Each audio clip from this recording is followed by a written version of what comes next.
7 খুন মামলার প্রধান অভিযুক্ত ছিলেন নারায়ণগঞ্জ সিটি কর্পোরেশনের সাবেক কাউন্সিলর ও আওয়ামী লীগের স্থানীয় নেতা নূর হোসেন। তাকে মৃত্যুদণ্ড দিয়েছেন আদালত।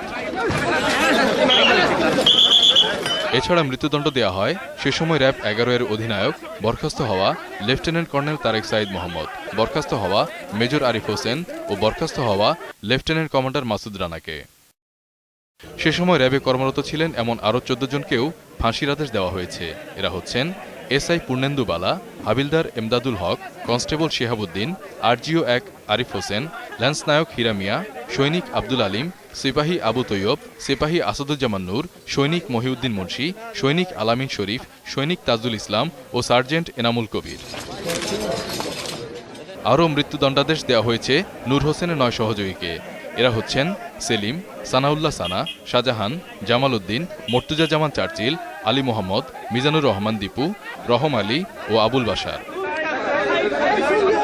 বিভিন্ন মেয়াদে কারাদণ্ড পাওয়া 9 জনও র্যাবের বরখাস্তকৃত কর্মকর্তা ও সদস্য। তাদের মধ্যে কনস্টেবল হাবিবুর রহমানকে 17 বছর, ASI Abul Kalam Azad, ASI Kamal Hossain, constable Babul Hasan, corporal Mokhlesur Rahman, lance corporal Ruhul Amin ও সিপাহী নুরুজ্জামানকে 10 বছর এবং এএসআই বজলুর রহমান ও হাবিলদার নাসিরুদ্দিনকে 7 বছর করে কারাদণ্ডাদেশ দিয়েছেন আদালত। মফির রহমান, 21 টেলিভিশন।